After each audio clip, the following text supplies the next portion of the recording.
ஓம் ஹரீம் ஆதித்யாய சோமாய மங்களாய புதாய குரு சுக்ர சனிப்பியச்ச ராகவே கேதவே நமக.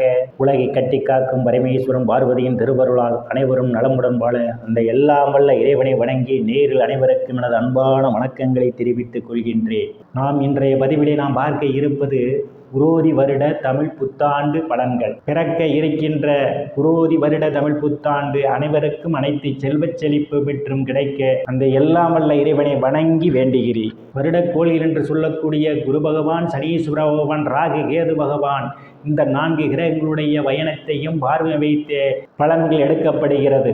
நான் கூறக்கூடிய பலன்கள் அனைத்துமே வாக்கிய பஞ்சாங்கத்தின்படி கோச்சார ரீதியான உலக மக்கள் அனைவருக்குமான பொது பலன்கள். பாருங்கள், ராசிக்கு போகலாம்.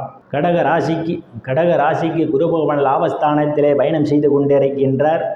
கேது பகவான் தைரிய வீரியஸ்தானத்திலே பயணம் செய்து கொண்டிருக்கின்றார். சனீஸ்வர பகவான் அஷ்டமஸ்தானத்திலே பயணம் செய்து கொண்டிருக்கிறார். ராகு பகவான் பாக்கியஸ்தானத்திலே பயணம் செய்து கொண்டிருக்கிறார்.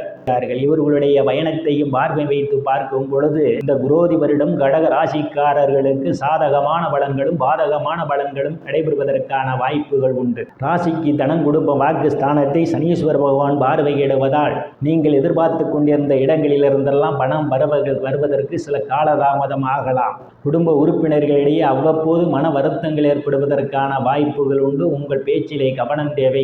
உங்கள் பேச்சே உங்களுக்கு விபரீத்து ஏற்படுவதற்கான வாய்ப்புகள் உண்டு. குடும்பத்திலும் வெளி வட்டாரங்களிலும் பேசும்போது கவனம் எடுத்துக்கொள்வது மிகவும் நல்லது. தைரிய வீரியஸ்தானத்தை குரு பகவான் பார்வையிடுகிறார். கேது பகவானும் அங்கே பயணம் செய்து கொண்டிருப்பதால் தைரியமாக எதிரிகளை வெல்லக்கூடிய ஆற்றல் உண்டு. இளைய சகோதர சகோதரிகள் மூலமாக உங்களுக்கு பொருளாதாரம் மேம்படும். சிறு குறு பயணங்களால் உங்களுக்கு அனுகூலமான பலன்கள் உண்டு. புத்திரஸ்தானத்தை குரு பகவானும் சனீஸ்வர பகவான் பார்வையிடுகிறார்கள். புத்திரஸ்தானத்தை குரு பகவான் பார்வையிடுவதால் புத்திர பாக்கியம் எதிர்பார்த்து கொண்டிருப்பவர்களுக்கெல்லாம் புத்திர பாக்கியம் கிடைப்பதற்கான வாய்ப்புகள் உண்டு. புத்திரர்களான பெயரும் புகழும் சிலருக்கு கிடைக்கும். புத்திரர்களுக்கு சிலர் சுபகாரியங்களை செய்வீர்கள். காது குத்து திருமணம் போன்ற சுபகாரியங்கள் செய்வதற்கான ஒரு சூழல் ஏற்படும். கலைத்துறையை சார்ந்தவர்களுக்கெல்லாம் புதிய வாய்ப்புகள் தேடி வரும். சிலருக்கு இரட்டிப்பான வருவாய் கிடைப்பதற்கான வாய்ப்புகள் உண்டு. லாட்டரி, ரேஸ், குதிரை பந்தயம் மற்றும் சூதாட்டங்களில் ஈடுபடுபவர்களுக்கெல்லாம் கூடுதலான வருவாயை பெறுவதற்கான வாய்ப்பு உண்டு. காதலர்களுக்கு பல்வேறு பிரச்சனைகளுக்கு மத்தியிலே உங்கள் காதல் திருமணம் நிறைவேறுவதற்கான சூழல் ஏற்படும். சாது சன்னியாசிகளை சில சந்திப்பீர்கள். அவருடைய ஆசியும் ஆசீர்வாதமும் சிலருக்கு கிடைக்கும். சிலர் குலதெய்வ கோயிலுக்கு போய் வருவீர்கள். இந்த ஆண்டு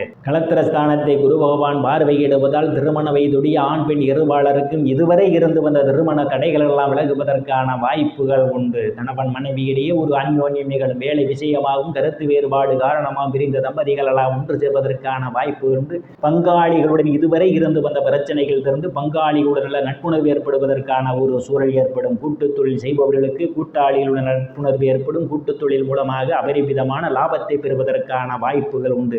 அஷ்டமஸ்தானத்திலே சனீஸ்வர பகவான் பயணம் செய்து கொண்டிருப்பதால் தேவையில்லாமல் பிறருடைய பிரச்சனைகள் தலையிடுவதை தவிர்த்துக் கொள்வது நல்லது. பிறருக்காக ஜாமீன் கையெழுத்து போடுவதை தவிர்ப்பது மிக மிக நல்லது. பாக்கியஸ்தானத்திலே ராகு பகவான் பயணம் செய்து கொண்டிருப்பதால் தந்தையினுடைய அன்பும் ஆதரவும் சிலருக்கு கிடைக்கும். தந்தை வழி சொத்துக்களில் இதுவரை இருந்து வந்த பிரச்சனை எல்லாம் தீர்வதற்கான வாய்ப்பு உண்டு. சில தர்ம காரியங்களிலே ஈடுபடுவீர்கள். சிலர் புண்ணிய ஸ்தலங்களுக்கு போய் வருவதற்கான வாய்ப்பு உண்டு. வெளிநாடு செல்வதற்காக முயற்சி செய்து கொண்டிருப்பவர்கள் எல்லாம் வெளிநாடு செல்வதற்கான ஒரு சூழல் ஏற்படும். பட்ட மேற்படிப்பு படிக்கக்கூடிய மாணவ மாணவிகள் எல்லாம் படிப்பிலே சிறந்து விளங்குவார்கள். பேராசிரியருடைய நன்மதிப்பையும் பாராட்டையும் பெறுவதற்கான வாய்ப்புகள் உண்டு. சிலருக்கு முன்பின் தெரியாதவர்கள் எல்லாம் உதவிக்கரம் நீட்டுவார்கள். சிலருக்கு அந்நிய மதத்தினரால் அனுகூலமான பலன்கள் உண்டு. வெளிநாட்டில் சென்று படிப்பதற்காக முயற்சி செய்து கொண்டிருக்கக்கூடிய மாணவ மாணவிகள் வெளிநாட்டில் சென்று படிப்பதற்கான ஒரு சூழல் ஏற்படும். தொழில் ஸ்தானத்தை தொழில் காரகன் என்று சொல்லக்கூடிய சனீஸ்வர பகவான் பார்வையிடுவதால் வேலை தேடுபவர்களுக்கெல்லாம் அவரவர் தகுதிக்கேற்றவாறு வேலைகள் கிடைப்பதற்கான வாய்ப்பு உண்டு. பதவி உயர்வுக்காக காத்துக் கொண்டிருப்பவர்களுக்கு பதவி உயர்வு பாராட்டை கிடைப்பதற்கான வாய்ப்பு உண்டு. தொழிலிலேயே அபரிமிதமான முன்னேற்றத்தை நீங்கள் காண முடியும். அரசியல்வாதிகளுக்கு அரசியலில் நல்ல முன்னேற்றமும் உயர் பொறுப்புகளும் கிடைப்பதற்கான வாய்ப்புகளும் உண்டு. லாபஸ்தானத்தை குரு பகவான் பயணம் செய்து கொண்டிருப்பதால் மூத்த சகோதர சகோதரிகள் மூலமாக உங்களுக்கு பொருளாதாரம் மேம்படும். நீங்கள் செய்யக்கூடிய தொழிலே முயற்சிகளே அபரிமிதமான லாபத்தை பெறுவதற்கான வாய்ப்புகள் உண்டு. நண்பர்கள் உங்களுக்கு பக்க பலமாக இருப்பார்கள். நேயர்கள் அனைவரும் இறைவனுடைய திருவருளால் அனைத்து செல்வச் செழிப்பும் பெற்று சிறப்புடன் வாழ அந்த எல்லாம் வல்ல இறைவனை வணங்கி நேயர்களை மீண்டும் அடுத்த பதிவில் சந்திக்கும் வரை விடைபெறுவது ஜோதிடர் எஸ் ராமன். நன்றி, வணக்கம்.